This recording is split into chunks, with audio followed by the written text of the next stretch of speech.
আমি কি এতটাই তোমাদের কাছে বোঝা? দুবেলা দুমুঠো নুন ভাতটাও কি আমাকে দিতে পারবে না? কাপা কাপা গলায় লাবণ্য কথাগুলো বলে ডুকরে কেঁদে উঠে। রুকসার লাবণ্যর মাথায় হাত রাখে, তার চোখের কানায় নোনা পানিদের আগমন ঘটেছে।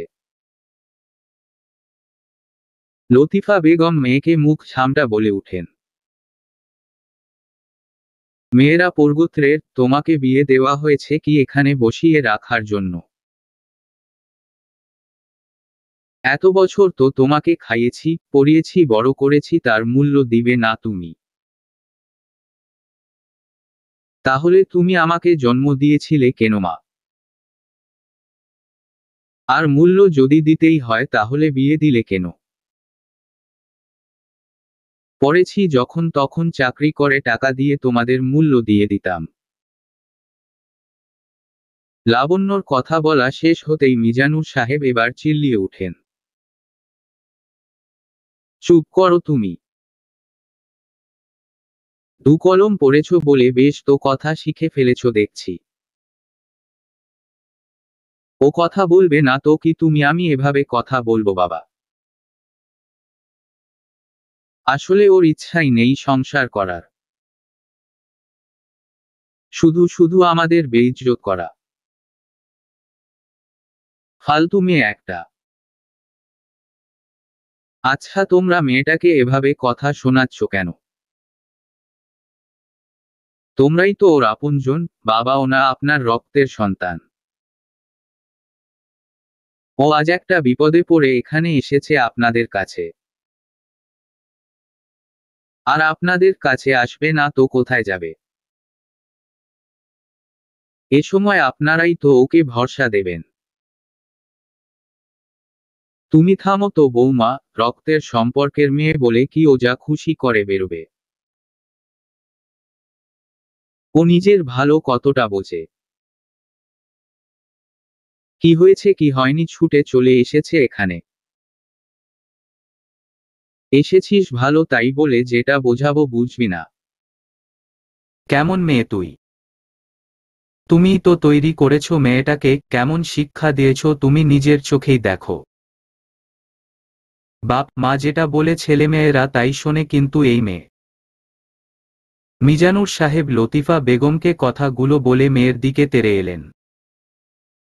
রুকসার লাবণ্যকে ধরে না রাখলে উনি হয়তো এতক্ষণে দু চার ঘা মেয়ের পিঠে বসিয়ে দিত। নিজের এতটা অপমান আর সহ্য করতে পারছেন না উনি। বড় ভাইয়ের এমন কাজ দেখে রফিক সাহেব এগিয়ে এসে মিজানুর সাহেবকে সোফায় বসিয়ে দেন। ভাইয়া শান্ত হও তুমি। একটা সম্পর্ককে তো আর ভাঙ্গব বললেই ভাঙ্গা যায় না। তারপরে বলে বিয়ের মতো একটা সম্পর্ক। আমার মতে বলে নিবিড়কে এখানে আসতে বলো, সাথে আতিক সাহেবকেও, সবাই মিলে বসে নয় একটা ডিসিশন নেওয়া যাবে কি বলো? তাই করা হোক। সাগর তুই নিবিড়কে। সরি বাবা, আমাকে কিছু বলো না। তোমার ওই মেয়ের জন্য আমাকে অনেক কিছু ফেস করতে হয়েছে। এই এখন আর ওর জন্য আমি নিবিড়ের সাথে বন্ধুত্বের সম্পর্কটা নষ্ট করতে চাই না। তোমাদের মেয়ের ঝামেলা তোমরাই মেটাও। সাগর কথাগুলো বলেই হনহনিয়ে উঠে চলে যায়। লাবণ্য ওর ভাবির হাতটা চেপে ধরে ফুপিয়ে কেঁদে উঠে। আমি আর ওখানে ফিরে যাব না। তুমি বোঝাও না ভাবি সকলকে। শিউলি বেগম ছেলের প্রশ্ন শুনে হতবাক। যার জন্যই করল চুরি এখন সেই তাকে বলছে চোর। চোখে পানি এনে ধরা গলায় বললেন, তুই আমাকে এভাবে দোষারোপ করতে পারলি বাবা? আমি তো তোর জন্যই। আমার জন্য? আমার জন্য কি মা? আমি কি তোমাকে বলেছিলাম আমি এই বিয়ে করতে চাই না? আমার লাবণ্যকে পছন্দ হয়নি। ছেলের ধমকে কেঁপে উঠেন শিউলি বেগম। নিজের স্বামীর গম্ভীর মুখের দিকে তাকিয়ে বলা শুরু করে, আমি তো ভেবেছিলাম তুই তোর বাবার কথা রাখার জন্য বিয়েটা করছিস। তাই তোমার ভান্নাতেই কি সবকিছু হয় মা? আমি কি বাচ্চা ছেলে? আর বাবার কথায় আমি যদি বিয়ে করেই থাকি তাহলে তুমি কি মনে করলে আমি লাবণ্যকে ছেড়ে দিব? শিউলি বেগম মুখটা নিচু করে ফেলে। তাহলে কি তার সব আশাই মিথ্যা হয়ে গেল? তুমি কাজটা একদম ভালো করনি মা। আমি আগে লাবণ্যকে দেখি, তারপর তোমার ব্যবস্থাও করছি, জাস্ট ওয়েট। ছেলের মুখের কথা শুনে শিউলি বেগম মাথায় হাত দিয়ে বসে পড়লেন। রীতিমতো মরা কান্না শুরু করলেন। আতিক সাহেবকে উদ্দেশ্য করে বললেন, যা হয়েছে এই সব কিছু তোমার জন্য হয়েছে। তুমি নিশ্চয়ই ছেলেকে আমার নামে উল্টোপাল্টা বলেছ। তা না হলে একটা বাইরের মেয়ের জন্য আমার ছেলে আমাকে এভাবে কথা শোনায়। তুমি আবার ভুল করছো বেগম। তোমার ছেলেকে কিছুই বোঝাতে বা শেখাতে লাগে না। আর লাবণ্য বাইরের মেয়ে নয়, ও আমাদের ছেলের বউ, আহমেদ বাহির বউ। আতিক সাহেব ধীর কণ্ঠে কথাগুলো বলে উঠে যান। শিউলি বেগম রাগ সংবরণ করতে না পেরে হাতের কাছে থাকা ফুলদানিটা আছাড় মেরে ভেঙে ফেলেন। লাবণ্য তার ভাবিকে জড়িয়ে ধরে বসে আছে। মেয়েটার চোখের পানি বাঁধ মানছে না। অঝোর নয়নে কেঁদে চলেছে লাবণ্য। বিয়েটা না হলে কখনো জানতেই পারত না বাবা মার আসল রূপটা। ভাইয়া না হয় ওকে মেনে নিতে পারে না। অনেক ভাই বোনের সম্পর্ক তো এমন হয়। কিন্তু নিজের মা বাবা যদি এই অবহেলার বিন্দুমাত্র টের পেত তাহলে 6 বছর আগে যে মানুষটা হাত বাড়িয়ে দিয়েছিল তার হাতটা ধরেই নিত। যদি জানতো বাবা মায়ের আসল রূপ সেদিন কিন্তু আর বাবা মার পছন্দ অপছন্দের কথা ভাবত না। নিজের ভালো থাকার কথা ভাবত। নিজেকে ভালো রাখার চেষ্টা করত। তখন লাবণ্যর সবেমাত্র 16 বছর বয়স। ষোড়শী কন্যা লাবণ্যর জীবনেও প্রেম এসেছিল অতি সন্তর্পণে। 20 বছর বয়সের যুবকের ওর প্রতি কেয়ার আর পছন্দের কিছু জিনিস উপহার হিসেবে পাঠাতো কুরিয়ার মাধ্যমে। লাবণ্যর একটা বেস্ট ফ্রেন্ডও ছিল বটে, কিন্তু সময়ের স্রোতে সেও কোথায় হারিয়ে যায়। ওই বন্ধুর ঠিকানায় কুরিয়ার যেত লাবণ্যর নামে। ছেলেটি বেশ ভালো, লাবণ্যর পছন্দের জিনিসগুলো ছিল সব তার মস্তিষ্কের কেন্দ্রবিন্দুতে। সেভাবে দুজনের কথা না হলেও চোখের ভাষায় যে কথাগুলো লোকানো থাকত তা ছিল মারাত্মক। এভাবে কাটল বছর। সেদিন ছিল লাবণ্যর জন্মদিন। ষোড়শী কন্যা থেকে লাবণ্য হয়ে উঠেছিল অষ্টাদশী। প্রিয় মানুষটার সাথে অনেকটা সময় আর অনেক কথার ঝুড়ি নিয়ে বসেছিল লাবণ্য। গাঢ় বেগুনি রঙের শাড়ি, দুহাত ভর্তি কাচের চুড়ি, সাথে খোপায় বাঁধা বেলি ফুলের মালা। প্রিয় মানুষটা নূপুর পরিয়ে দিয়েছিল লাবণ্যর পায়ে, যেটা ছিল ওর জন্মদিনে পাওয়া শ্রেষ্ঠ উপহার। খুব যত্ন করে পরা টেবিলের কোণায় থাকা একটা ড্রয়ারের মধ্যে পড়ে আছে। লাবণ্য, এই লাবণ্য, নিচে নিবিড় এসেছে, চল। ভাবির ডাকে লাবণ্যর ভাবনায় ছেদ পড়ে উঠে বসে রুকসারের মুখের দিকে তাকায়। রুকসার লাবণ্যর চোখের পানি মুছে দেয়। লাবণ্য, নিবিড় এসেছে, নিচে চল। ডাকছে তোকে। নিবিড়ের নাম শুনে ভয়ে কুঁকড়ে ওঠে লাবণ্য। ভাবির হাতটা শক্ত করে ধরে নেয়। ভাবি, প্লিজ তুমি আমাকে বাঁচাও। আমি ওই অমানুষটার সাথে থাকতে চাই না ভাবি। উনি আমাকে মেরে ফেলবেন। লাবণ্য রীতিমতো কাঁপছে। রুকসার জড়িয়ে ধরে সামলাতে চেষ্টা করে লাবণ্যকে। লাবণ্য, তুই কি নিবিড়কে ভয় পাচ্ছিস? দুহাতে লাবণ্যর মুখটা তুলে ধরে রুকসার। ভাবি, ওই মানুষটা আমাকে মারবে। লাবণ্য, নিবিড় তোকে আর মারবে না রে। ও এসেছে, ওর সাথে সবাই কথা বলছে, চাচা, বাবা, তোর মা, চাচি, সবাই তো আছে। তুই চিন্তা করিস না। এখন নিচে চল, নিবিড়ের সাথে কথা বলে সামনাসামনি ব্যাপারটা মিটিয়ে নেওয়া যাবে। না ভাবি, আমি যাব না। মানুষটার সাথে সামনাসামনি কি কথা বলবো আমি বলতো? স্বামী নামক মানুষটার সাথে তো এখনো ভালোভাবেই কথা হয়নি ভাবি। মানুষটা একটা বারের জন্যও আমার হাতটা ধরে কাছে বসে গল্প করেনি। স্বামীর সুখটাও আমি পাইনি ভাবি। একদিনের জন্য হলেও আমি সংসার করতে পারিনি ভাবি। বিয়ের দিন থেকেই অবহেলা, অত্যাচার সহ্য করতে হয়েছে আমাকে। এরপরও কিভাবে? কথা দিচ্ছি তোমার প্রতি আর কোনো অবহেলা, অত্যাচার করা হবে না। পুরুষালী কণ্ঠের আওয়াজ শুনে রুকসার ও লাবণ্য দরজার দিকে তাকায়।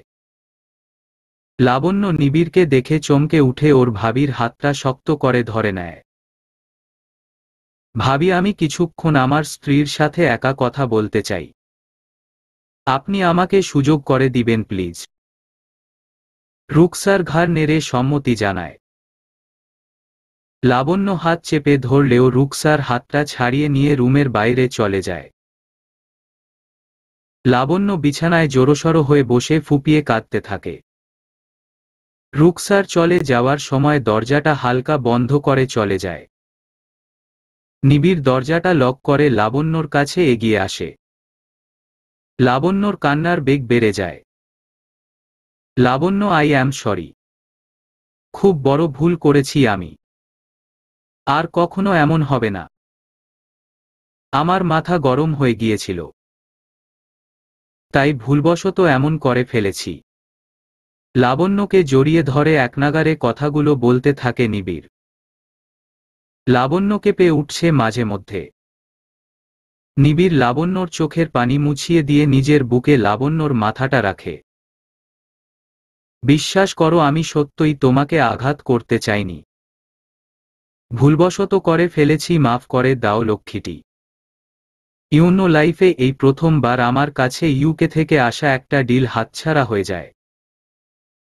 কতটা প্রেসারের মধ্যে ছিলাম জানো তুমি?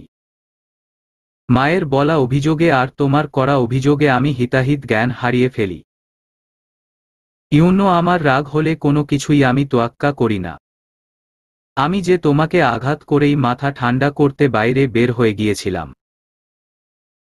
সকালে তোমার কাছে মাফ চাইব, কিন্তু তুমি সেই সময় আমাকে দাওনি। কিছু না বলেই এখানে চলে আসো। নিবিড়ের কথা শুনে লাবণ্য নিবিড়ের বুক থেকে মাথা তুলে নিবিড়ের চোখের দিকে তাকিয়ে কাপা গলায় বলে উঠে, আপনি তো সেই বিয়ের রাত থেকেই আমার সাথে খারাপ ব্যবহার করছিলেন। বৌভাতের দিন রাতে বিনা কারণেই আমার সাথে খারাপ ব্যবহার করলেন, এমনকি গায়ে পর্যন্ত হাত তুললেন।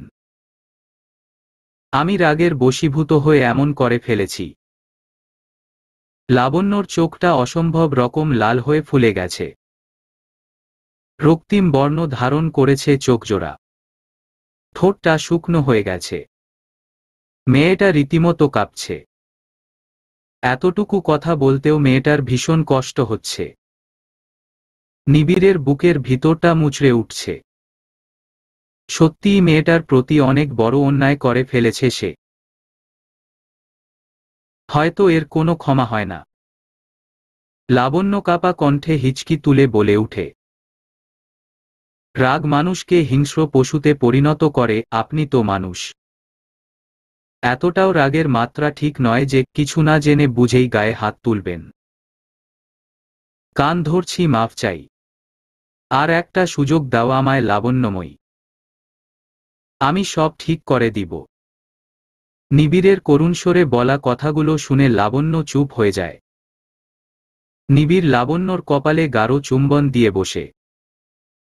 নিবিড়ের সাথে আসার সময়ও ওর বাবা মা ভাইয়ার সাথে একটা কথা বলেওনি। কয়েক ঘন্টার মধ্যেই মানুষগুলোর প্রতি ঘৃণা জন্মে গেছে। শুধু ভাবির হাতটা ধরে বলে গেল, এই জীবনে আর কখনো এ বাড়িতে পা রাখব না।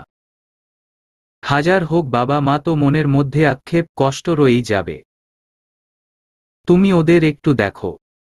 ভালো থেকো, আমি আসছি। এই কথা বলেই বাড়ির বাইরে পা রাখে লাবণ্য। পিছু ফিরে নিজের জন্মভূমি, যেখানে খেলাধুলা করে বড় হলো, সেই বাড়িটা শেষবারের মতো দেখে নেয়। রুকসার ছলছল চোখে লাবণ্যর দিকে তাকিয়ে থাকে। নিবিড় আর ওর ভাইয়া গাড়ির কাছে দাঁড়িয়ে হাসাহাসি করছে। ও ওর ভাইয়ার দিকে তাকিয়ে হাসছে।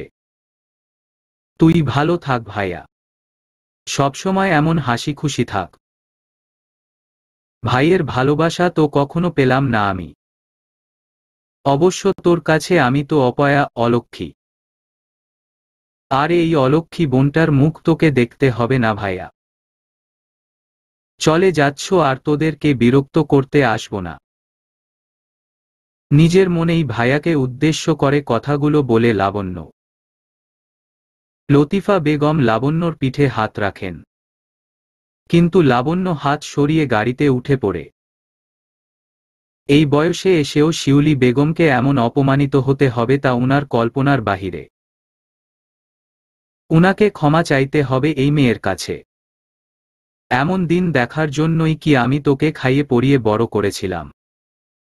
কি এমন করেছি আমি যে এই মেয়েটার কাছে আমায় ক্ষমা চাইতে হবে? শিউলি বেগম কান্নারত অবস্থায় কথাগুলো বলে মাটিতে বসে কপাল চাপড়াতে থাকে। তুমি তো শুধু একটা ক্ষমাই চাইবে আম্মু, তার জন্য এত নাটক কেন করছো?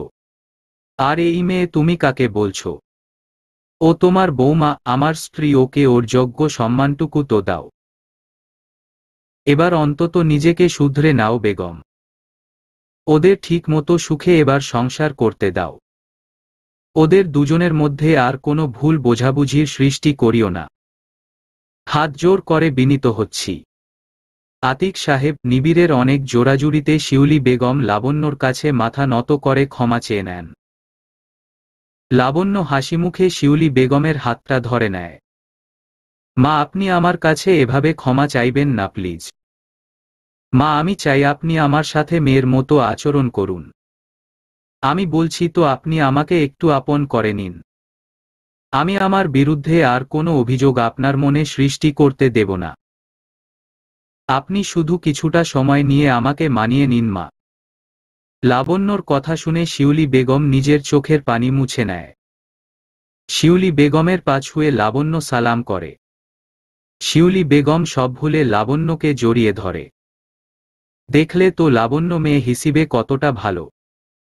আজ তোমরা মা ছেলে হিসাবে যা করেছ তাতে লাবণ্য চাইলেই অনেক কিছু করতে পারত। ও কিন্তু সব ভুলে আবার এইখানে ফিরে এসেছে। এইখানে না, বলো লাবণ্যর সংসারে। ওর নিজের সংসারে ও ফিরে এসেছে। শিউলি বেগমের হঠাৎ এমন কথায় আতিক সাহেব সত্যিই অবাক হন। আতিক সাহেব নিজের গায়ে চিমটি দিয়ে উঠে। আমি স্বপ্ন দেখছি না তো বেগম?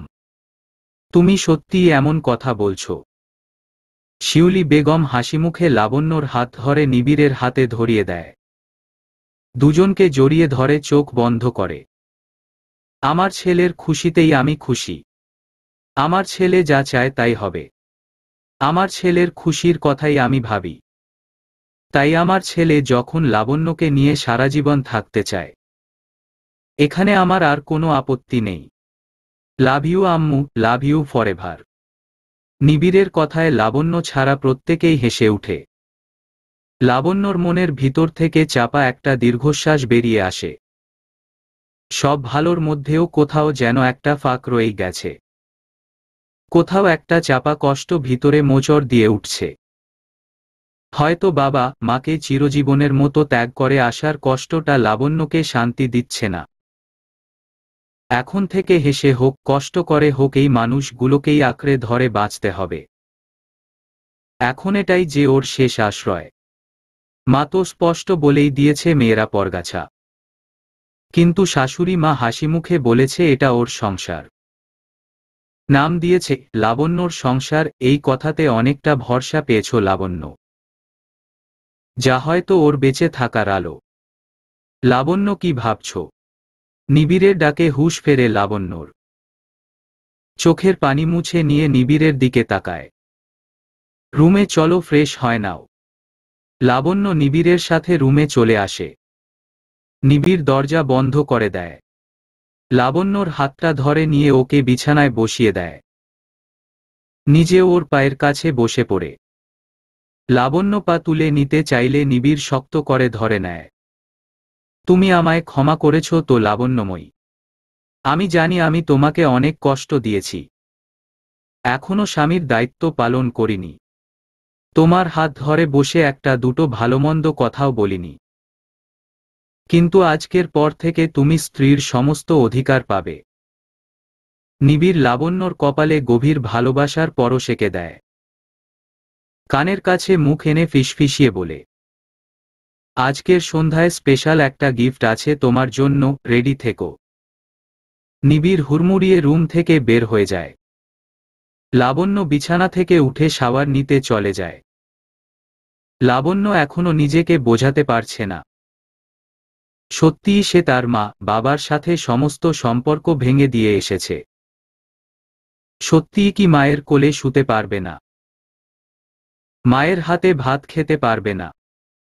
সব শেষ হয়ে গেল এক নিমেষে। কি রে, চুলটাও এখনো ঠিক করে মুছতে পারিস না? লাবণ্য ড্রেসিং টেবিলের সামনে দাঁড়িয়ে চুলে তোয়ালে দিয়ে মুছছিল।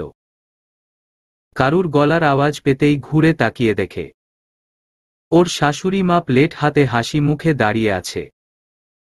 লাবণ্য শিউলি বেগমকে দেখে উনার কাছে এগিয়ে আসে। আসলে মা, আমি মুছছিলাম। লাবণ্য ভাঙ্গা গলায় কথাগুলো বলে নিজের চুলটা মুছতে চেষ্টা করে। এমনিতেই কথা সত্যি যে লাবণ্য নিজের কোমর পর্যন্ত লম্বা চুল ভালো করে মুছতে পারে না। এতদিন মা ভাবি এরাই যত্ন নিত, আর এখন তো। শিউলি বেগম এগিয়ে এসে লাবণ্যর হাত থেকে তোয়ালে টানিয়ে নেন। হয়েছে, আমি বুঝে গেছি। আয় তো, আমি তোর চুলটা মুছিয়ে দিচ্ছি। শিউলি বেগমের কথায় লাবণ্যর চক্ষু বড় হয়ে যায়। ও কি ঠিক শুনছে? তুই কি আমাকে মাফ করতে পেরেছিস মা? আমি যা কাজ করেছি তার জন্য ক্ষমাপ্রার্থী। আমি বুঝতে পারিনি আমার ছেলের সুখ তোর কাছেই। আজ থেকে তুই আমার মেয়ে, তোর এই মাটাকে ক্ষমা করিস। শিউলি বেগমের চোখের কোণে পানি। নিজের মার কষ্ট ভুলতে লাবণ্য শিউলি বেগমকে জড়িয়ে ধরে। মা, আপনি আমার কাছে বারংবার ক্ষমা চেয়ে আর লজ্জা দিবেন না। আপনি যে আমাকে মেয়ের স্থান দিচ্ছেন এটাই অনেক। আমি তোকে সেদিন খেতে দিইনি, তাই না রে? আয়, আজ আমি নিজের হাতে তোকে খাইয়ে দিই। মুখটা তো একদম শুকনো হয়ে আছে। নিশ্চয়ই এখনো পর্যন্ত পেটে কিছু পড়েনি। লাবণ্যর দুই নয়ন পানিতে ভরে উঠে। সত্যিই তো, যে খাওয়ার কথা ভুলে আছে একদিন না খেয়ে। অন্য সময় হলে হয়তো বাড়ি মাথায় করে ফেলত। আর খাবেই বা কি, খেয়েছে তো স্বামীর লাথি আর বাপ মা ভাইয়ের মুখ ঝামটা, এতেই পেটটা ভরে আছে ওর। শিউলি বেগম ভাত মাখিয়ে এক লোকমা লাবণ্যর গালে তুলে দেন। লাবণ্য কান্না করতে গিয়েও কাঁদে না। এক মাকে ছেড়ে আর এক মাকে যদি আপন করতে পারে তাতে ক্ষতি কি? শিউলি বেগম পরম স্নেহে লাবণ্যকে খাইয়ে দিচ্ছে। লাবণ্য বাধ্য মেয়ের মতো পরম তৃপ্তির সাথে খেয়ে চলেছে। আসলেই কি ও স্বপ্ন দেখছে, যা ঘুম ভাঙলেই ভেঙ্গে যাবে? খাওয়ার মাঝে দরজায় নকের আওয়াজ পেয়ে ঘুরে তাকায় দুজনেই। একজন সার্ভেন্ট এসে লাবণ্যর হাতে এসে একটা প্যাকেট দিয়ে যায়, আর মুখে বলে যায় নিবিড় স্যার পাঠিয়েছেন। শিউলি বেগম ব্যাপারটা বুঝেই যান। ছেলে সত্যিই এই মেয়েকেই ভালোবেসেছে। তাই তিনি লাবণ্যকে কিছু জিজ্ঞাসা না করেই খাইয়ে দিয়ে চলে যান। অফিসে আসার সাথে সাথেই সমস্ত স্টাফ উঠে নিবিড়কে দেখে গুড নুন জানায়। নিবিড় নিজের চেম্বারে চলে যায়। তার মধ্যে সবাই কম বেশি আলোচনা করতে থাকে, তাদের বস সকালেই চলে আসে, তাহলে আজ এত দুপুর বেলায় ঢুকলো কেন? কেউ বলছে নতুন বিয়ে হয়েছে তো দেখ। কিছুক্ষণের জন্য সবাই হেসে উঠে। ম্যানেজারের ধমকে সবাই চুপ করে যায়। নিবিড় নিজের চেম্বারে ঢুকতেই দেখে ওর চেয়ারে কেউ বসে আছে। নিবিড়ের বুঝতে বাকি থাকে না, তাই কিছু না বলেই অন্য চেয়ার টেনে বসে ফাইল নিয়ে দেখতে লাগল। অপর পাশের মানুষটা টের পেয়ে ওর মুখোমুখি ঘুরে গাল ফুলিয়ে বসে রইল। আমি যে এখানে আছি একজন কি তা টের পেয়েছে? ইয়েস ম্যাম, টের পেয়েছি। আর তাই জন্যই তো পাশের চেয়ারে বসেছি। নিবিড় মৃদু হেসে মেঘলাকে উদ্দেশ্য করে কথাগুলো বলল। মেঘলা উঠে এসে নিবিড়ের সামনে থাকা টেবিলের ওপর উঠে বসল। নিবিড়ের দিকে কিছুক্ষণ তাকিয়ে থেকে এক টানে ওর হাতে থাকা ফাইলটা কেড়ে নিয়ে পাশে রেখে দিল। নিবিড় ভ্রু কুঁচকে মেঘলার দিকে তাকাতেই মেঘলা বলল, তুমি আজকে অফিসে আসতে এত লেট করলে কেন? জানো আমি পাক্কা 3 থেকে 3.5 ঘন্টা এখানে তোমার জন্য ওয়েট করেছি। তুমি 10টার সময় অফিসে চলে আসো, তাই জন্য আমি 9টার সময় এসে বসে আছি এখানে তোমাকে সারপ্রাইজ দিব বলে। কিন্তু তুমি তো আমায় সারপ্রাইজ দিয়ে দিলে। মেঘলা কথাগুলো বলে অন্যদিকে মুখ করে গাল ফুলিয়ে রইল। নিবিড় সশব্দে হেসে উঠে মেঘলার কাছে গিয়ে দাঁড়াল। আমি সত্যিই সারপ্রাইজ হয়েছি। এবার বল, তুই ভার্সিটি না গিয়ে এখানে কি করছিস? আমার জ্বর হয়েছে না। আমি কি করে ভার্সিটি যাই বলো তো? কেন? যেমন ভাবে এখানে এলি। আমি তোমাকে মিস করছিলাম তো, তাই জন্য এসেছি তোমার কাছে। তুমি তো তোমার বউকে আনতে গিয়েছিলে তাই না? নিবিড় সামান্য ভ্রুযুগল কুকরে মেঘলার দিকে তাকিয়ে রইল। মেঘলা কিঞ্চিত হেসে বলে, শুধু আনতে নয়, তার রাগ ভাঙ্গাতে গিয়েছিলে। তোকে বলল কে? কেউ বলেনি, শুনেছি মামু কল দিয়েছিল মমকে। তোমাদের মধ্যে নাকি কিছু বিষয় নিয়ে ভুল বোঝাবুঝি হয়েছে। কিছু একটা করেছো যার জন্য তোমার বউ তোমাকে ছেড়ে চলে গিয়েছিল। এনিওয়েজ আমার ওর মধ্যে কোনো ইন্টারেস্ট নেই। আমার শুধু তোমার প্রতি ইন্টারেস্ট। মেঘলা নিবিড়ের কপাল থেকে হাত বুলিয়ে এনে চিবুকে ঠেকায়। নিবিড় হাতটা ধরে সরে আসে। অনেক ফাজলামো করেছিস, বাড়ি যা। নিবিড় পুনরায় ফাইল হাতে তুলে নিয়ে পাতা উল্টাতে থাকে। মেঘলা নিবিড়ের এক কাঁধে হাত রাখে। তোমাকে না কতবার বলেছি ভাইয়া, এই ফাইল দেখা, এত কাজের প্রেশার তুমি একা কেন নাও? আমায় এর দায়িত্ব কবে দিবে তুমি? সময় আসুক অবশ্যই দায়িত্ব নিবি। সবুজ রঙের শাড়ি পরে হাত দুটো কালো চুড়িতে রাঙিয়ে নেয়। চুল এলো করে সুন্দর পরিপাটি হয়ে সেজে নেয়। কপালে ছোট্ট করে একটা লাল টিপ পরে নেয়। দুপুরে প্যাকেটে নিবিড় এই শাড়ি আর চুড়ি পাঠিয়েছে। তার মধ্যে একটা চিরকুটে লেখা ছিল, পরনে সবুজ শাড়ি আর হাত ভর্তি কালো চুড়িতে আজ সন্ধ্যায় আমি দেখতে চাই আমার লাবণ্যময়কে। লাবণ্য ঠোঁটের কোণে হাসিদের আগমন হয়। তবে কি সত্যিই সবকিছু ঠিক হয়ে গেছে? লাবণ্যও কি সত্যি সত্যিই আর 4-5টা মেয়ের মতো স্বামীর সাথে সুখে সংসার করতে পারবে? রং বেরঙের লাইটে চোখ ধাঁধিয়ে যাচ্ছে লাবণ্যর। বাড়ির সামনে দাঁড়িয়ে থাকা গাড়ি করেই লাবণ্য এই রিসোর্টে আসে। মূলত নিবিড় এখানেই ওর জন্য কিছু একটা সারপ্রাইজ প্ল্যান করে রেখেছে। প্রায় ঘন্টা দুয়েক হতে চলল, নিবিড়ের এখনো কোনো পাত্তা নেই। নিবিড়কে যে কল দিবে তারও কোনো উপায় নেই, কারণ নিবিড়ের নাম্বারটাই তো ওর কাছে নেই। লাবণ্য বসা থেকে উঠে দাঁড়িয়ে হাঁটা শুরু করল। চারিদিকের লোকজন থেকে ভিড় এড়িয়ে ফাঁকা জায়গায় চলে আসে। মনের মধ্যে ভয়, কান্না দুটোই আসছে। কিছু দূর এগিয়ে একটা পুরোপুরি ফাঁকা জায়গায় চলে আসে লাবণ্য। হাতের মধ্যে শাড়ির আঁচলের খুঁটটা পেঁচিয়ে নিয়ে সুইমিং পুলের সামনে এসে দাঁড়ায়। কি করবে বুঝতে না পেরে এদিক ওদিক হাঁটতে থাকে। ফোনটা হাতে নিয়ে কল লিস্ট খুলে নিজের বাবার নাম্বারটায় কল দিতে গিয়েও থেমে যায় লাবণ্য। হিতাহিত জ্ঞান হারিয়ে ফেলেছে সে।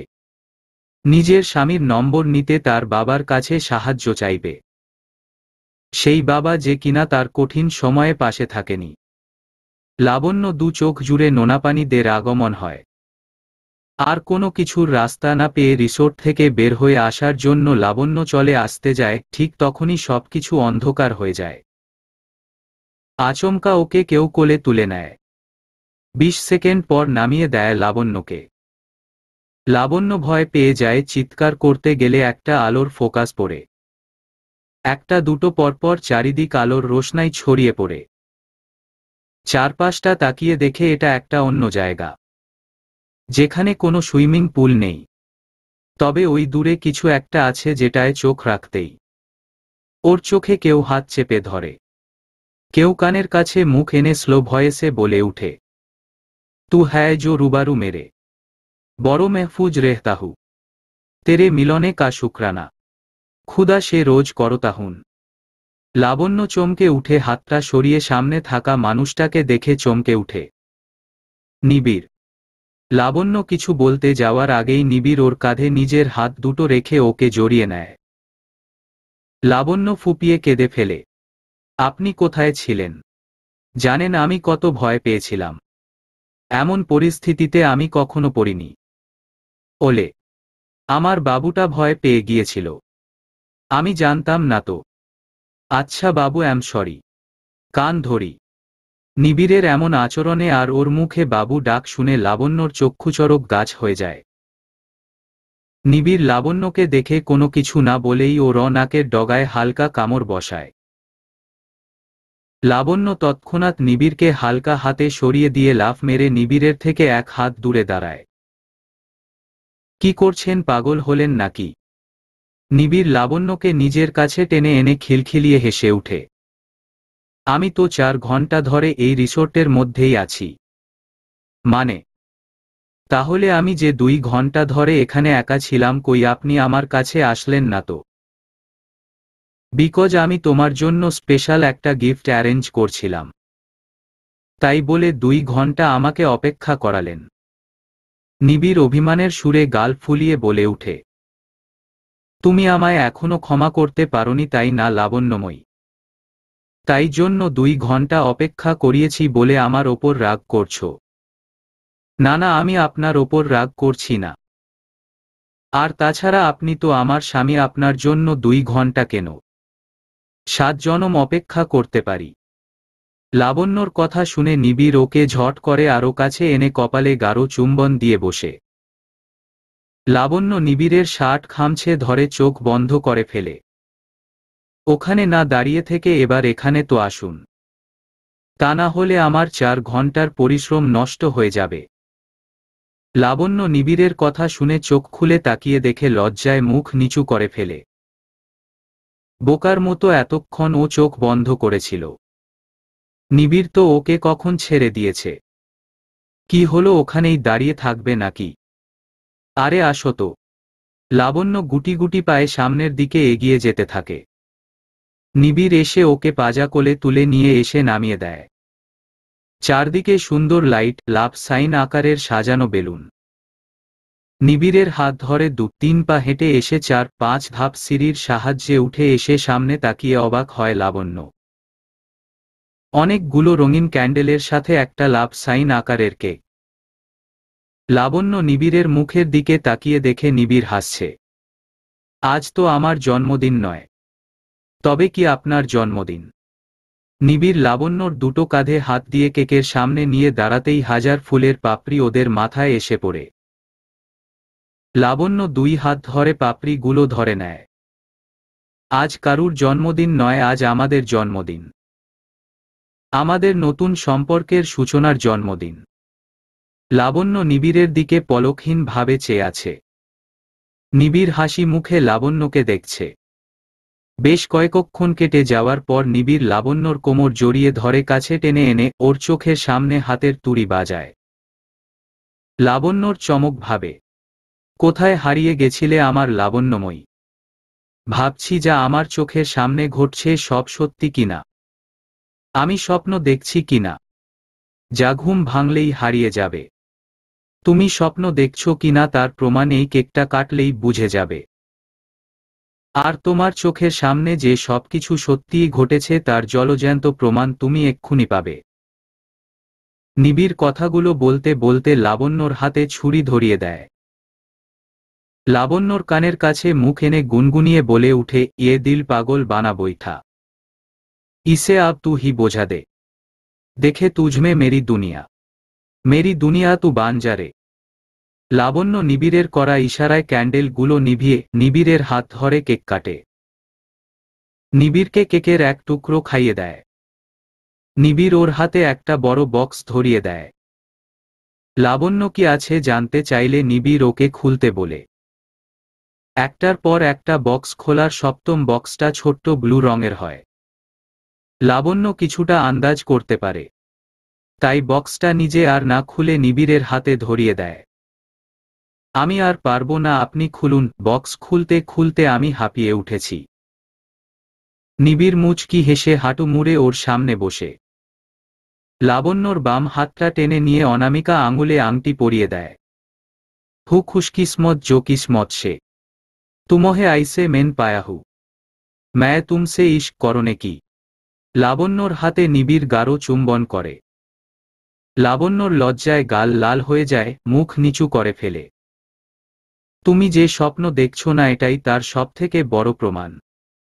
লাবণ্য হাতে থাকা আংটিটা নিয়ে ভালো করে দেখে।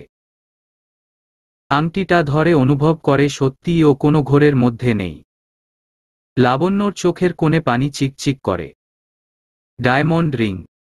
হুম, আমার হীরের মতো বউ এর জন্য হীরের আংটি। লাবণ্য ফুপিয়ে বলে উঠে, আমি কি সত্যিই আপনার জন্য হীরে? হীরের মতন? আমি তো অপয়া, এই প্রথম কোটি টাকার ডিল হাতছাড়া হয়েছে আমার মতো অপয়া মেয়ে আপনার জীবনে আসার জন্য।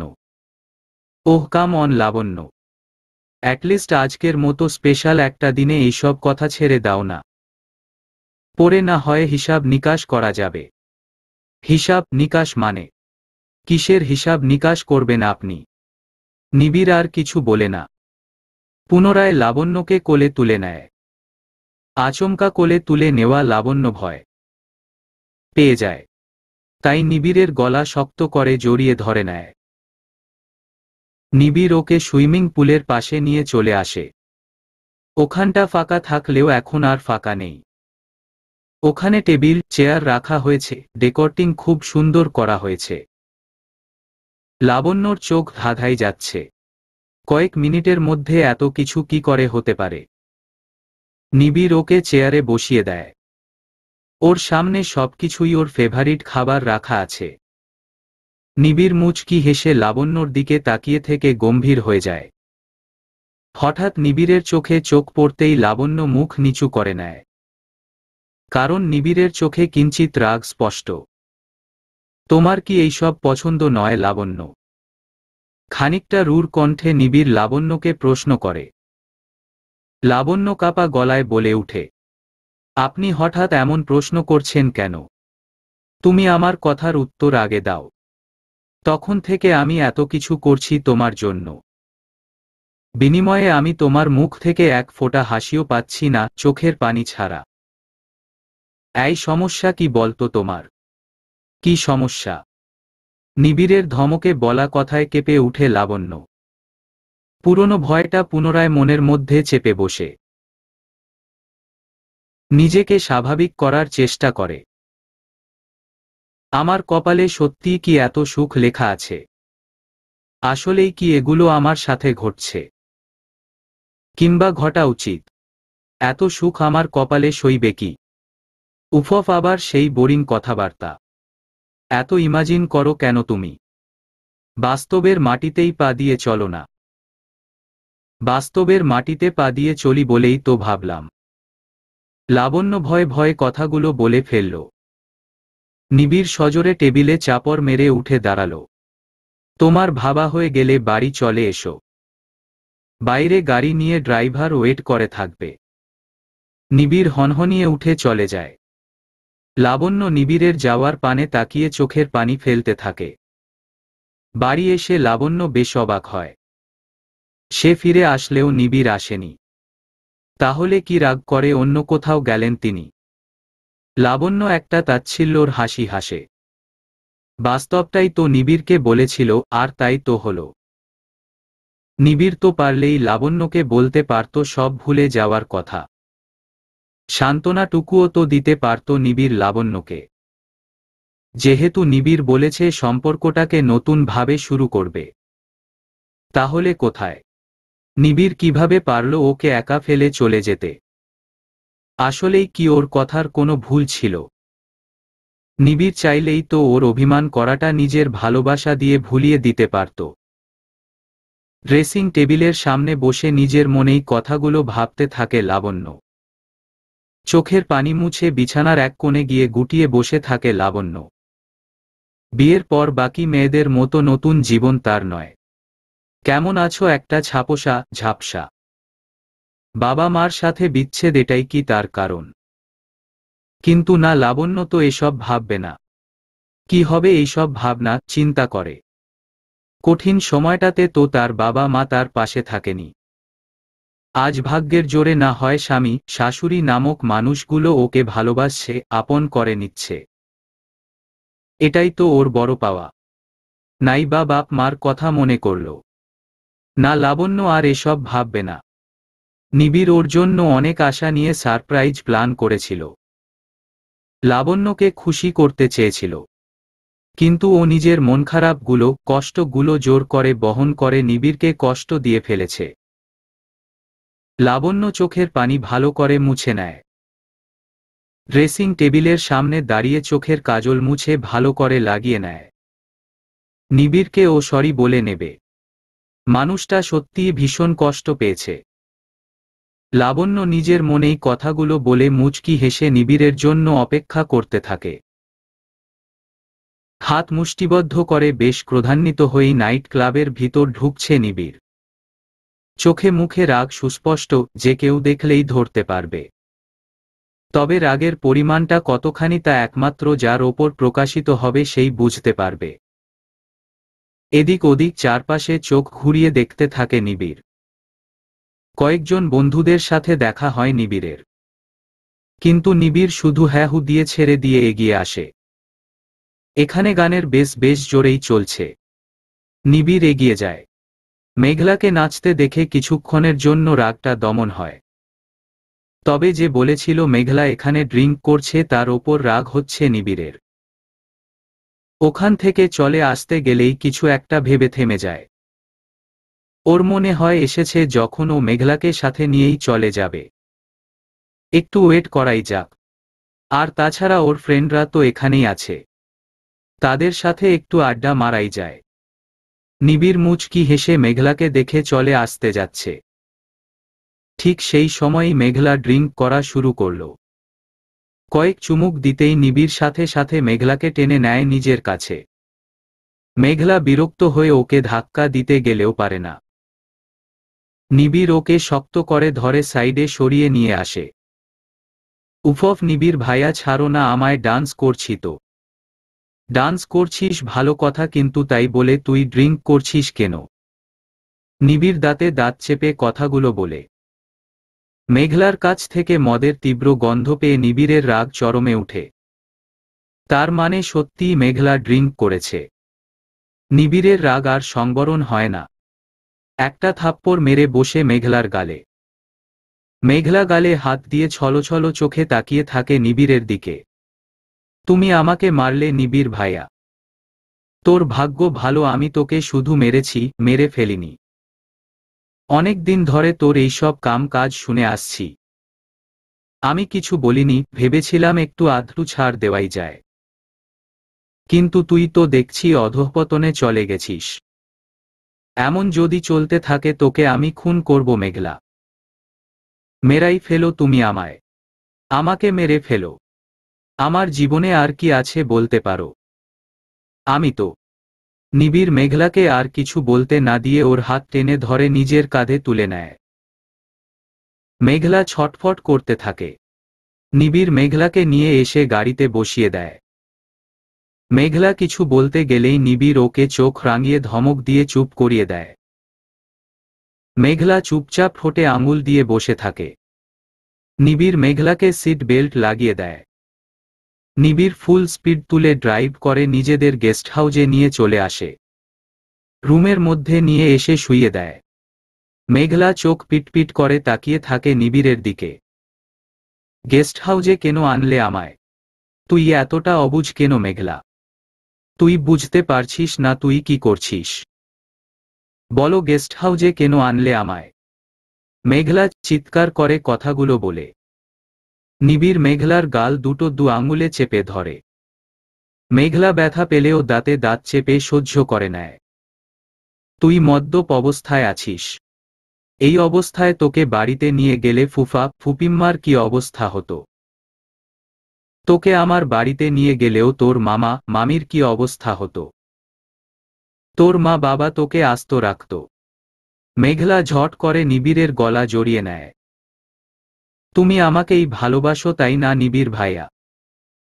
নিবিড় দ্রুত মেঘলাকে ছেড়ে দেয়। মেঘলার হাত দুটো নিজের গলা থেকে নামিয়ে দিয়ে উঠে দাঁড়ায়। কল দিয়ে একজন ফিমেল মেইডকে ডেকে নেয়। মেঘলা নিবিড়ের হাতটা চেপে ধরে। চুপচাপ শুয়ে থাক, আমি এখন বাড়ি যাচ্ছি। সকালে আসছি, তোকে পৌঁছে দিব বাড়িতে। না, তুমি আমাকে একা রেখে যেতে পারো না। আমার যদি কোনো অসুবিধা হয়, তার জন্য তো মেইড রেখে যাচ্ছি ইডিয়েট গার্ল। তুমি কি একটা রাত আমার সাথে থাকতে পারবে না? একটা রাত আমায়। মেঘলা থাপ্পড় মারবো এবার। হ্যাঙ্গওভার কাটা, কাল বাড়ি দিয়ে আসব। আমায় ভালোবাসলে তোমার কি এমন ক্ষতি হয় নিবিড় ভাইয়া? মেঘলার কথার মাঝে নিবিড়ের ডাকা মেইড চলে আসে। মেইডকে সবকিছু বুঝিয়ে নিবিড় চলে আসে নিজের বাড়ির উদ্দেশ্যে। রুমের মধ্যে গাঢ় অন্ধকার বিরাজমান। ওই অন্ধকারের মধ্যেই কেউ যে একজন তার অপেক্ষায় বসে থেকে থেকে ঘুমিয়ে গেছে তা ওর অজানা। লাইটার জ্বালিয়ে দিয়ে লাবণ্যকে বেডে হালকা মাথা দিয়ে শুয়ে থাকতে দেখে নিবিড়।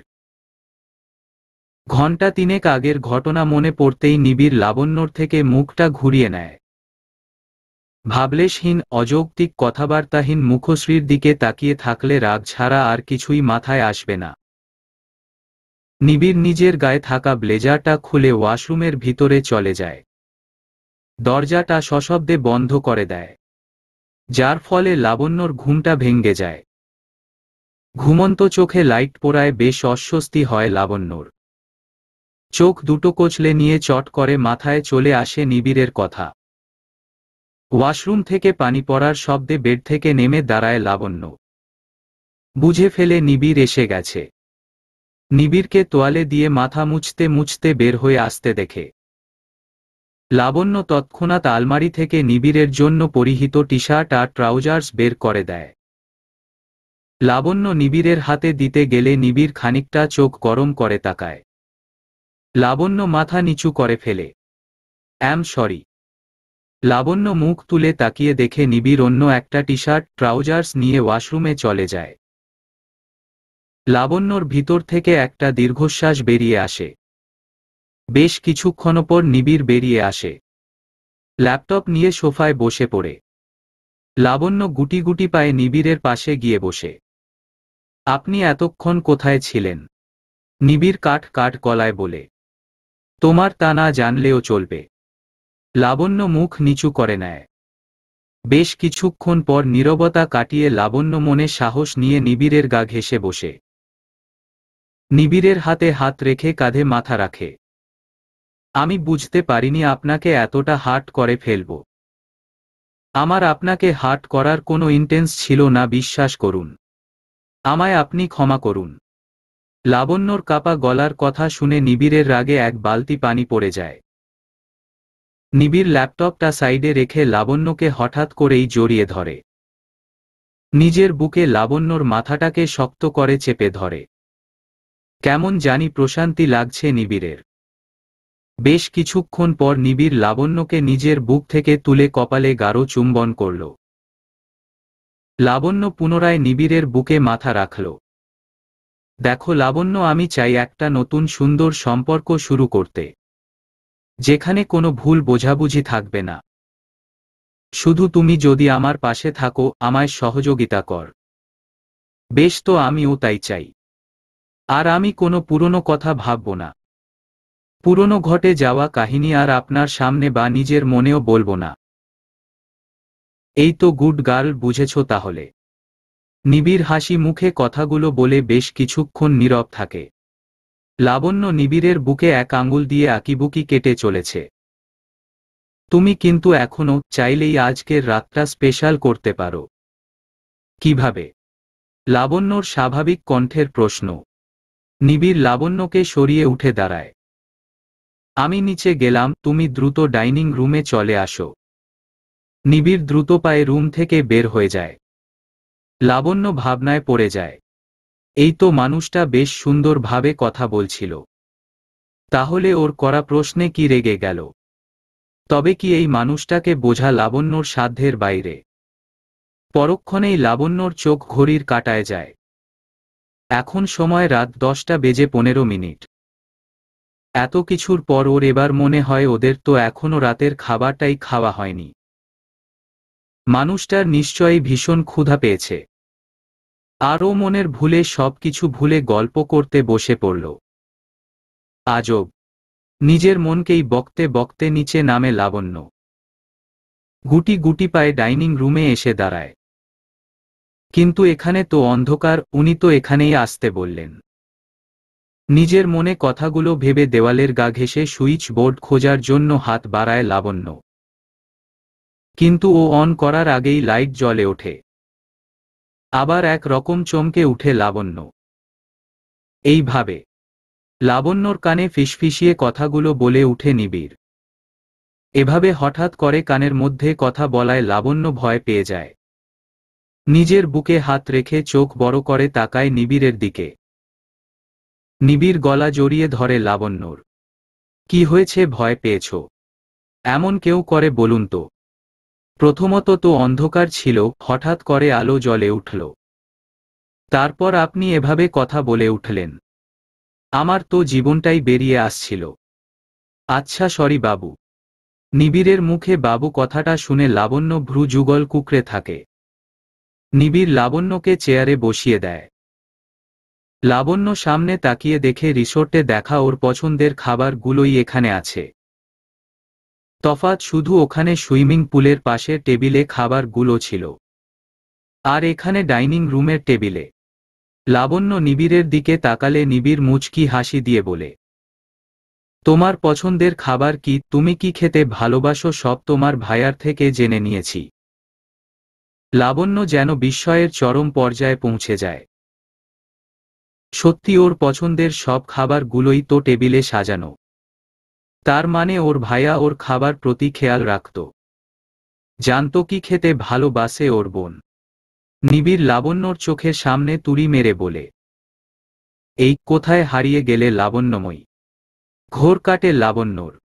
ঠোঁটের কোণে হাসির রেখা প্রসারিত করে, দুদিকে মাথা হেলায়। সামনে থাকা প্লেটগুলো সোজা করে নেয়। নিবিড়ের প্লেটে খাবার দিতে যাওয়ার সময় লাইট অফ হয়ে চারদিকের ক্যান্ডল লাইট জ্বলে উঠে। ভেবেছিলাম সুইমিং পুলের ধারে খোলাকাশে মৃদুমন্দ বাতাস খেতে খেতে ডিনার করব, কিন্তু তুমিই তো। লাবণ্য নিবিড়ের ঠোঁটে আঙুল ছুঁয়ে দেয়। তারপর দ্রুত নিজের হাতটা সরিয়ে নিয়ে চটপট বলে উঠে, বাড়িতেও তো সুইমিং পুল আছে। এক কাজ করি, আমরা সেখানে যাই। এখানেও তো মৃদুমন্দ বাতাস খেতে পারবেন, সাথে চাঁদের আলো পুরোপুরি ফ্রি। চলুন যাই। লাবণ্য আনন্দে আপ্লুত হয়ে কথাগুলো বলে উঠতে গেলে নিবিড় ওর হাত ধরে পুনরায় বসিয়ে দেয়। থাক, আমরা না হয় অন্য একদিন সুইমিং পুলের বাতাস আর চাঁদের আলো খাব। আজ বরঞ্চ এখানেই এই খাবারগুলো খাই। ভীষণ ক্ষুধা পেয়েছে, বিশ্বাস করো। আমিও তো জানি আপনার ক্ষুধা পেয়েছে, তাই জন্যই তো আপনাকে তাড়াতাড়ি খাবার দিতে গিয়েছিলাম, কিন্তু আপনিই তো। আচ্ছা বাবা, ঠিক আছে, চলো খাওয়া শেষ করি। কিন্তু একটা কন্ডিশন আছে। আবার কি হলো? তুমি খাইয়ে দিবে? লাবণ্যময়ী চোখ বড় করে ফেলে। ও সঠিক শুনছে তো। তখন স্পেশাল ডিনারটা স্পয়েল করেছিলে, তাই তোমায় একটা মিষ্টি শাস্তি দিলাম। লাবণ্য নিবিড়কে খাইয়ে দিতে থাকে। তার মাঝে মাঝে নিবিড়ও নিজের হাতে তুলে লাবণ্যকে খাইয়ে দিতে থাকে। খাওয়ার পর্ব শেষ করে লাবণ্য আর নিবিড় দুজনে নিজেদের রুমে চলে আসে। রুমে এসেই লাবণ্য আলমারি থেকে শাড়ি নিয়ে ওয়াশরুমের দিকে পা বাড়ায়। ঠিক তখনই ওর সেলফোনটা বেজে উঠে। বেড সাইড টেবিলে থাকা ফোনটা হাতে নিয়ে দেখে ওর মায়ের নাম্বার থেকে আসা কল। ও রিসিভ করতে গিয়েও করল না। মুহূর্তের মধ্যেই মনে পড়ে যায় ওর মায়ের বলা কথাগুলো। মাথা ঝাঁকিয়ে ফোনটা কেটে সুইচ অফ করে দেয়। কি হয়েছে? কে ফোন দিয়েছিল? নিবিড়ের ডাকে ছোট্ট একটা হুম বলে সাড়া দিয়ে ঘুরে দাঁড়ায় লাবণ্য। কেউ না। ওই কাস্টমার কেয়ারের নাম্বার ছিল। আমার ফোনটা চার্জে বসাতে হবে। আমার চার্জারটা।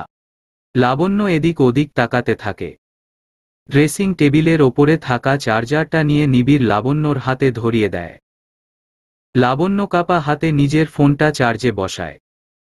নিবিড় এতক্ষণ লাবণ্যকেই লক্ষ্য করছিল। তাই লাবণ্যর ফোন চার্জে বসানো শেষ হয়ে গেলে নিবিড় লাবণ্যকে ধরে নেয়। লাবণ্যর চিবুকটা দু আঙুলে তুলে ধরে নিবিড়। কি হয়েছে লাবণ্যময়ী? ফোনটা বাজার পর থেকে দেখছি তোমার মুডটা অফ হয়ে গেল। কই না তো। আমি ওয়াশরুমে যাব, এই শাড়িটা পাল্টে আসি। লাবণ্য নিবিড়ের কাছ থেকে নিজেকে ছাড়িয়ে নিয়ে যেতে গেলেই নিবিড় ওকে পুনরায় আটকিয়ে দেয়। তুমি মিথ্যা বলছো লাবণ্যময়ী। আই নোটিস ইউ কলটা আসার পর থেকেই তোমার মুডটা অফ হয়ে গেছে। সমস্যা কি বলো না লাবণ্যময়ী? নিবিড়ের হাজার জোরাজুরিতে লাবণ্য কাপা গলায় বলে উঠে। ওই মা ফোন করেছিল। তা বেশ, তো কথা বললে না কেন? লাবণ্য শক্ত গলায় বলে উঠল। ফোন ধরার প্রয়োজন মনে করিনি। নিবিড় আর এই নিয়ে কথা বাড়ায় না। মামেয়ের মান অভিমানের মধ্যে নাই বাও পড়ল। নিজের মনে কথাগুলো বলে মুচকি হাসে নিবিড়। নিবিড় চট করে লাইট অফ করে দেয়। লাবণ্যকে টান দিয়ে বিছানায় নিয়ে শুয়ে পড়ে। লাবণ্য নিবিড়ের ওপর থেকে উঠার চেষ্টা করে। কি করছেন? ছাড়ুন আমায়, আমি শাড়িটা পাল্টে আসছি করে শুতে আসছি। উহু, পরনে যখন শাড়ি থাকবে না তখন আর চেঞ্জ করা লাগবে না। নিবিড়ের মুখে দুষ্টুমির হাসি ফুটে উঠেছে, যা ব্যালকনি থেকে আসা চাঁদের মৃদু আলোতে স্পষ্টত বোঝা যাচ্ছে। লাবণ্য লজ্জায় লাল হয়ে যায়। নিবিড় লাবণ্যর গালে নিজের নাকটা স্লাইড করতে থাকে। সকালে আড়মোড়া দিয়ে ঘুম ভেঙে পাশে লাবণ্যকে দেখতে না পেয়ে এদিক ওদিক তাকাতে থাকে নিবিড়। ঠিক তখনই চায়ের কাপ হাতে নিয়ে লাবণ্য রুমের মধ্যে প্রবেশ করে। ঠোঁটে হাসির রেখা প্রসারিত করে লাবণ্য নিবিড়ের দিকে হাত বাড়িয়ে দেয় চায়ের কাপটা দেওয়ার জন্য। মা বললেন আপনার সকালটা চা না হলে চলেই না। প্রত্যহ সকালে রং চা খালি পেটে না খেলে আপনার সারাদিনটা নাকি ভালো কাটে না। মেজাজ ফুরফুরে হয় না। নিবিড় মুচকি হেসে চায়ের কাপটা নিয়ে সাইড টেবিলে নামিয়ে রাখে। লাবণ্যর হাতটা ধরে টান মারে নিবিড়। লাবণ্য টাল সামলাতে না পেরে নিবিড়ের বুকে গিয়ে পড়ে। লাবণ্যর কপালে পড়ে থাকা চুলগুলো কানের পাশে গুজে দেয় নিবিড়। লাবণ্যকে শক্ত করে চেপে ধরে নিবিড়। এখন আর চা না হলেও চলবে, তুমি আছো তো। তোমায় খেলেই আমার মেজাজ ফুরফুরে থাকবে। উফফ, আপনি তো বড্ড বাজি। এমন এমন কথা বলেন, লজ্জায় ফেলে দেন। আমি তো তোমার স্বামী। আমার কাছে লজ্জা কিসের? আর কালকের পর তো তোমার আর লজ্জা পাবার কথা নয় লাবণ্যময়ী। উফফ, আপনি না বড্ড অসভ্য। ছাড়ুন তো, আমার অনেক কাজ আছে। বাড়িতে এতগুলো মেয়েদ থাকতে তোমার কাজ করা কিসের দরকার শুনি? তুমি এখন আমাকে। নিবিড় লাবণ্যর মুখটা নিজের কাছে টেনে এনে লাবণ্য ঠোঁটের কাছে ঠোঁট আনলে ও নিবিড়ের ঠোঁটটা চেপে ধরে। সকাল সকাল একদম অসভ্যতামি করবেন না বলে দিচ্ছি। নিবিড় লাবণ্যর হাতটা ধরে ফেলে ঠোঁটে শয়তানি হাসি দিয়ে বলে উঠে, আমার নিজের বউকে আমি চুমু দিব, এতে অসভ্যতামি কোথায় আছে? উফফ, আপনি ছাড়ুন তো। লাবণ্য নিবিড়ের থেকে নিজেকে ছাড়িয়ে নিয়ে চাইছে, কিন্তু নিবিড় ছাড়তে রাজি নয়। ফাজলামো করে হলেও লাবণ্যর কাছ থেকে আদায় করেই ছাড়বে চুমু, নিবিড়ের দাবি। কিন্তু লাবণ্য দেবে না। খুনসুটিতে মেতে উঠে দুজনেই। অনেকক্ষণ থেকে ওদের দুজনকে দেখেই চলেছে মেঘলা। রাগে ফুঁসছে এক প্রকার। আর সহ্য করতে না পেরে গলা খাঁকড়িয়ে উঠে। নিবিড় আর লাবণ্য দুজনেই দরজার দিকে তাকিয়ে মেঘলাকে দেখে। লাবণ্য ঝটপট নিবিড়ের বুকের ওপর থেকে উঠে পড়ে। উপোস, সরি।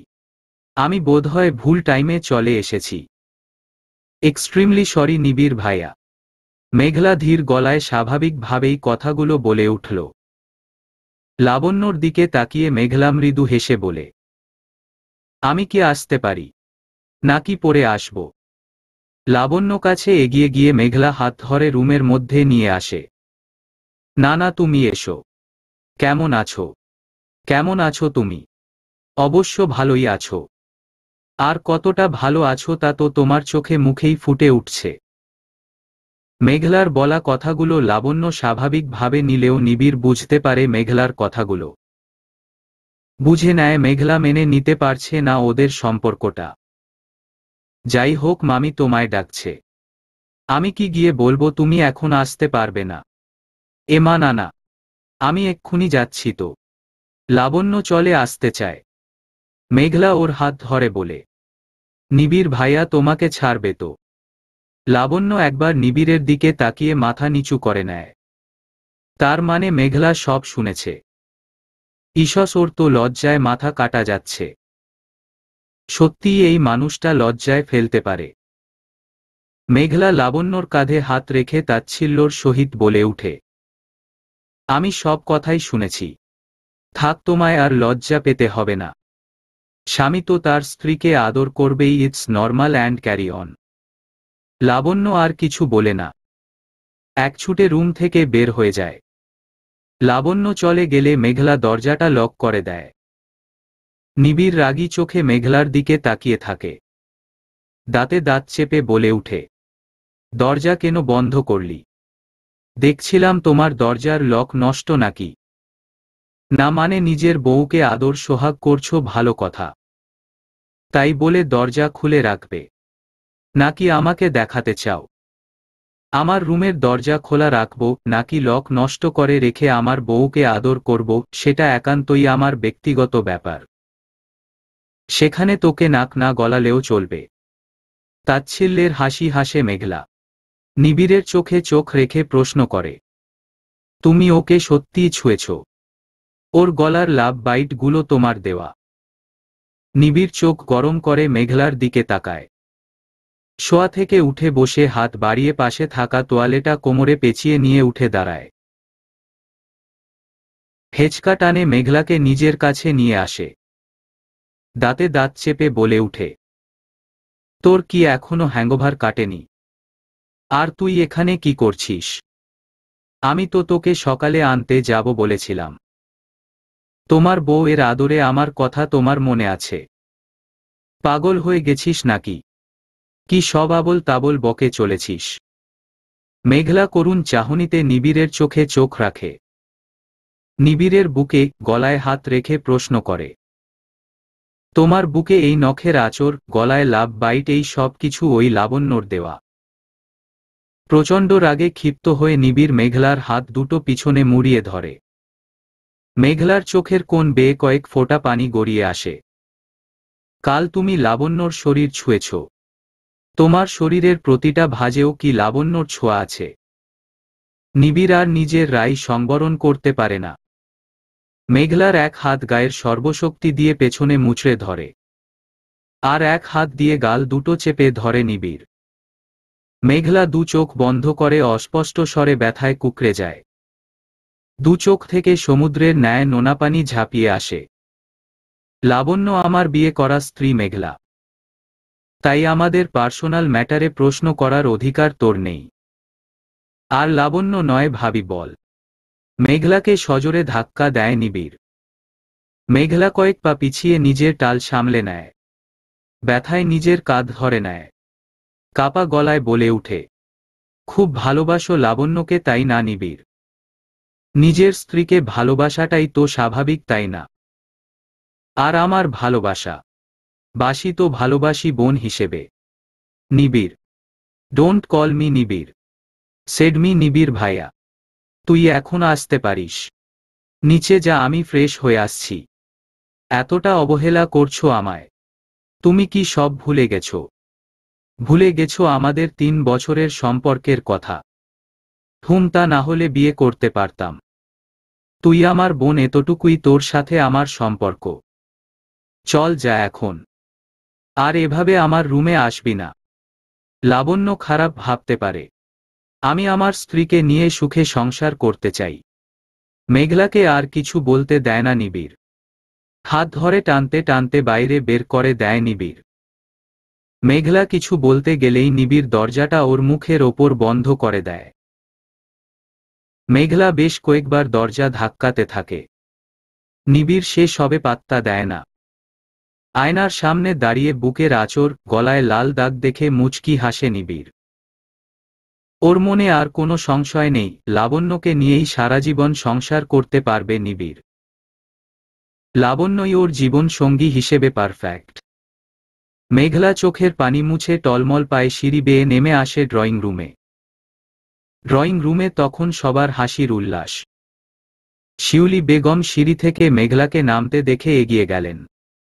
কি রে মা, হাসিমুখে উপরে গেলি, আর নামছিস মুখ গোমরা করে কেন? মেঘলা ছলছল নয়নে শিউলি বেগমের দিকে তাকায়। কেন জানি ওর চিৎকার করে বলতে ইচ্ছে করছে ওর নিবিড়কে ফিরিয়ে দিতে। শিউলি বেগমকে জড়িয়ে ধরে ফুপিয়ে কেঁদে ফেলে মেঘলা। পাগল মেয়ে, কাঁদছিস কেন? কি হয়েছে মা আমার? মেঘলার বুকের ভিতরটা দুমড়ে মুচড়ে শেষ হয়ে যাচ্ছে। বিশেষ করে মামি সবটা জানার পরও নিজেকে কোনোরকমে সামলে নেয় মেঘলা। রুমানিয়া বেগম তখন লাবণ্যর সাথে হাসিতে মাতোয়ারা হয়েছিলেন। হঠাৎ মেয়ের এমন আচরণে রুমানিয়া বেগম সোফা থেকে উঠে দাঁড়ায়। কি হয়েছে মেঘলা, কাঁদছিলে কেন তুমি? মেঘলা গম্ভীর গলায় বলে উঠে, কিছু হয়নি তো, আমার আবার কি হবার আছে? কিছুটা হলেও রুমানিয়া বেগম ধরতে পারে মেয়ের কথা। লাবণ্য মেঘলার কাছে এগিয়ে এসে ওর হাত ধরে। তুমি তো তোমার ভাইয়ার কাছে গিয়েছিলে, তোমার ভাইয়ার সাথে কি তোমার কিছু হয়েছে? না মানে তোমায় কি উনি বকুনি দিয়েছেন? লাবণ্যর এমন প্রশ্ন মেঘলার কাছে বোকামোর ইঙ্গিত বোঝায়। মেঘলা লাবণ্যকে চেঁচিয়ে বলে উঠে, এই শোনো, আমি বাচ্চা নই যে নিবিড় ভাইয়া আমাকে বকুনি দিবে। আর আমাদের সম্পর্কটা। মেঘলা কথাগুলো বলার সময় ওর মায়ের দিকে চোখ যায়। ওর মায়ের ইশারায় ও চুপ হয়ে যায়। তবে লাবণ্যর ওপর রাগটা ক্রমশ প্রখর হয়। লাবণ্য মুচকি হেসে মেঘলাকে বলে, বুঝেছি, নির্ঘাত ভাই বোনের ঝগড়া হয়েছে। আচ্ছা, আমি তোমার হয়ে তোমার ভাইয়াকে বকা দিব কেমন? আর আমার একটা মাত্র আদরের ননদিনীর সাথে ঝগড়া যেন না করে। মেঘলা লাবণ্যর মুখে ননদিনীর কথা শুনে রাগ চরমে উঠে। খুন করতে ইচ্ছা হয় লাবণ্যকে, ওর মন চায় গলা টিপে এখনই শেষ করে দিতে। ও এলো বলেই তো নিবিড়কে আর এই জন্মে পেল না মেঘলা। মেঘলা এক ঝটকায় লাবণ্যর হাত সরিয়ে নিল। মেঘলার এরূপ আচরণে লাবণ্যর মুখের হাসি গায়েব হয়ে গেল। তুমি আমার জন্য অনেক করেছ লাবণ্য, থাক, তোমাকে আর আমার হয়ে কিছু করতে হবে না। আর ননদিনী? কে কার ননদিনী? হ্যাঁ। রুমানিয়া বেগম ধমকে উঠেন মেঘলাকে। মায়ের ধমকানির আওয়াজে মেঘলা কিছুটা দমে যায়। মুখ সামলে কথা বল। ও তোর ভাবি হয়, সম্পর্কে তুই ওর ননদ। বড় ভাবিকে তার প্রাপ্য সম্মানটুকু দে। ভাবি? ভাবি মাই ফুট। আর প্রাপ্য সম্মান ওটা তোমরা আমাকে দিয়েছ। মেঘলা। রুমানিয়া বেগম আর সহ্য করতে না পেরে মেয়ের গালে সজোরে থাপ্পড় মারেন। কারণ মেয়ে কি চায় তা ওনার ভালো মতোই জানা আছে। কিন্তু যা কখনো সম্ভব নয় তার জন্য ভাবাও উচিত নয়। মেয়ে যদি অবুঝ হয় তার জন্য শুধু থাপ্পড় কেন, মারতেও প্রস্তুত রুমানিয়া বেগম। লাবণ্য মেঘলাকে ধরতে গেলে মেঘলা কাঁদতে কাঁদতে এক ছুটে পালিয়ে যায়। অত বড় মেয়েটার গায়ে হাত তুললি? মেয়ে যদি বেপথে হাঁটে তাহলে তো শাসন করতেই হবে ভাবি। তাই বলে শিউলি বেগম পুনরায় প্রশ্ন করে উঠে, কিন্তু তাকে থামিয়ে লাবণ্য বলে উঠে, আপনি এভাবে গায়ে সাত তুলো ঠিক করেন নি ফুপ্পিমা। ওর নিশ্চয়ই কোথাও একটা কষ্ট আছে, সেটা জানা উচিত আমাদের। ওর সমস্যাটা সমাধান করা উচিত আমাদের। শিউলি বেগম লাবণ্যর মুখের দিকে তাকিয়ে থাকে কিছুক্ষণ।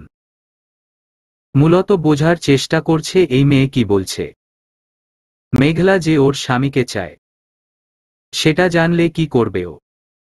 শিউলি বেগম মেঘলা রুমে চলে আসে। মেঘলা বিছানায় বালিশ বুকে জড়িয়ে ফুপিয়ে কাঁদছে। শিউলি বেগম বিছানায় বসে মেঘলার মাথায় হাত রাখে। তড়িৎগতিতে উঠে বসে মেঘলা। শিউলি বেগমকে দেখে মেঘলা চিৎকার করে, বুকের মধ্যে জমে থাকা কষ্টগুলোকে কান্নার মাধ্যম বহিঃপ্রকাশ করে।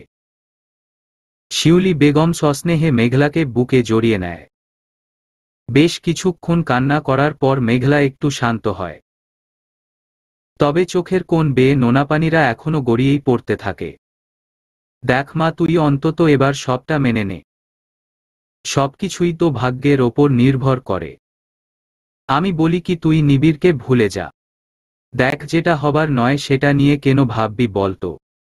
তুই তোর নিজের জীবনে এগিয়ে যা। ভালো করে লেখাপড়া কর, জীবনে বড় কিছু একটা করে দেখা। তারপর না হয় তোর নিজের পছন্দেই হোক অথবা আমাদের পছন্দের কোনো ছেলের সাথেই না হয় বিয়ে দিয়ে দিব। সুখী হবি, একদিন তুই খুব সুখী হবি দেখিস।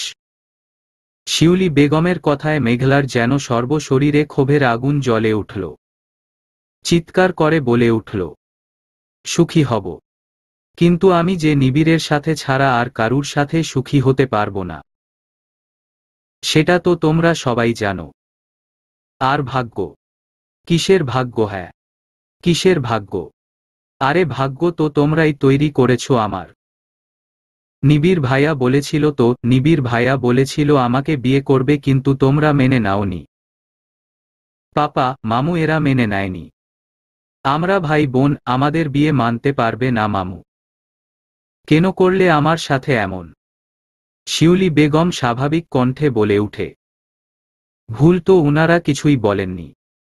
সিদ্ধান্তও উনারা ঠিকই নিয়েছিলেন।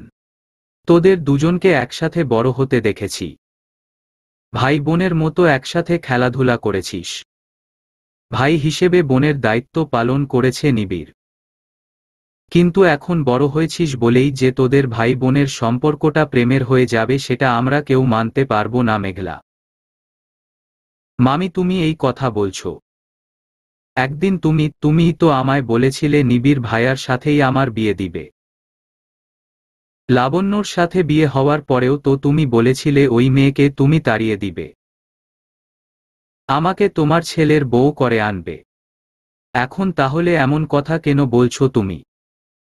বাধ্য হয়েছিলাম বলতে, তা না হলে তোকে সামলাতে পারতাম না। আমার ছেলেকেও যেমন ভাবে ভালোবাসি তোকেও সেভাবেই ভালোবাসি আমি। তোদের দুজনের ভাই বোনের ভালো সম্পর্ক করতে চেয়েছিলাম।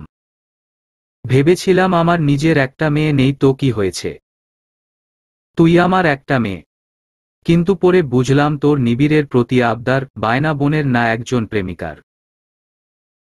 নিবিড়ের বিয়ের দুদিন আগেও যখন তুই পাগলামি শুরু করলি তোর কথা অনেক ভাবলাম। বিয়ের দিন সারাদিন রোদ পানিতে বসেছিলি, তোর কষ্ট দেখে মনস্থির করেছিলাম তোর কথাই রাখব। তোর মামুর সাথে তোর জন্য ঝগড়া করেছি, অনেক কথা শুনিয়েছি। এমনকি নতুন বউ লাবণ্যর ওপর অনেক মানসিক অত্যাচার করেছি। হাজার কষ্ট হলেও তোর মুখের দিকে তাকিয়ে এইসব কিছু করেছি মেঘলা। কিন্তু আর পারলাম না, জানিস তো নিবিড় যে লাবণ্যকে ভালোবেসে ফেলেছে। তা জানার পর আমি আর তোর কথা ভাবলাম না মেঘলা। এখনো সময় আছে তুই। হ্যাঁ মেঘলা, এখনো সময় আছে, আমি চলে যাচ্ছি। তুমি তোমার নিবিড় ভাইয়াকে নিয়ে সুখী হও। তোমরা একে অপরকে বিয়ে করো। লাবণ্যর নির্লিপ্ততা কণ্ঠের আওয়াজে মেঘলা ও শিউলি বেগম দুজনেই চমকে উঠে তাকায়। লাবণ্য হাসি মুখে মেঘলার কাছে আসে। আমি জানি তোমরা দুজন দুজনকে কত ভালোবাসো। তোমার নিবিড় ভাইয়াও তোমায় যে কতটা ভালোবাসে তার প্রমাণ আমি কাল পেয়েছি। শুধু শুধু আমি তোমাদের পথের কাঁটা হতে চাই না। আমি চলে যাব, তোমরা দুজন দুজনকে বিয়ে করে নাও। আমি বাবা আর ফুপার সাথে কথা বলছি, যত শীঘ্রই তোমাদের চার হাত এক করে দেওয়া যায়। লাবণ্য চোখের পানি আড়াল করে কথাগুলো বলে পুনরায় ঠোঁটের কোণে হাসির রেখা টেনে আনে। ওখানে উপস্থিত রুমানিয়া বেগম আর নিবিড় হতবাক হয়ে যায়। রুমানিয়া বেগম লাবণ্যকে নিজের দিকে ঘুরিয়ে নেয়। এসব কি বলছো তুমি মা? কেন বলছো এমন কথা? তোমাকে এই বাড়িতে নিবিড়ের স্ত্রী হিসেবে নিয়ে আনা হয়েছে, যেটা তোমার শ্বশুর মশাই আর আমরা ঠিক করেছি। ভুল করেছেন ফুপ্পিমা, খুব বড় ভুল করেছেন আপনারা। দুজন মানুষকে আলাদা করে দিয়েছেন আপনারা। ভালোবাসার মানুষের সাথে বিচ্ছেদ যে কতখানি কষ্টের তা হয়তো যাদের বিচ্ছেদ হয়েছে তারাই উপলব্ধি করতে পারে। লাবণ্য মুচকি হেসে কথাগুলো বলে উঠে। নিবিড় টান মেরে লাবণ্যকে নিজের কাছে টেনে আনে, হাতের বাহু চেপে ধরে চেঁচিয়ে বলে, কি পাগলের মতো আবল তাবল বকে চলেছ হুম? পাগল হয়ে গেছো নাকি? আর কি বলছো? আমি মেঘলাকে কতটা ভালোবাসি তার প্রমাণ পেয়েছ? কি বলো, কিভাবে পেয়েছ? আমি কি তোমাকে বলেছি মেঘলাকে আমি নিজের জীবনের থেকে বেশি ভালোবাসি? লাবণ্য এবার তাচ্ছিল্যর হাসি হাসে। না, আপনি আমাকে বলেননি, তবে বলে দিলে হয়তো আমার কষ্টটা একটা হালকা হতো। নিবিড় আরও শক্ত করে ধরে লাবণ্যকে। লাবণ্যর চোখ ঝাঁপিয়ে নোনাপানিদের আগমন হয়। এই লাবণ্য, কি পাগলের মতো বকে চলেছ? তুমি তো সবটাই এখানে শুনলে, তারপরে কেন বলছো এমন কথা? তোমাকে আমি বিয়ে করেছি, তুমি আমার স্ত্রী। আমি মেঘলাকে এখন কেন নতুন করে বিয়ে করব? নিবিড় সাহেব, মনে একজনকে বসিয়ে রেখে অন্যের সাথে সংসার করা যায় না, বিশ্বাস করুন। আপনার মন জুড়ে তো এখনো ওই মেঘলার বসবাস। আর প্রমাণ, কাল রাতের কথা মনে করুন।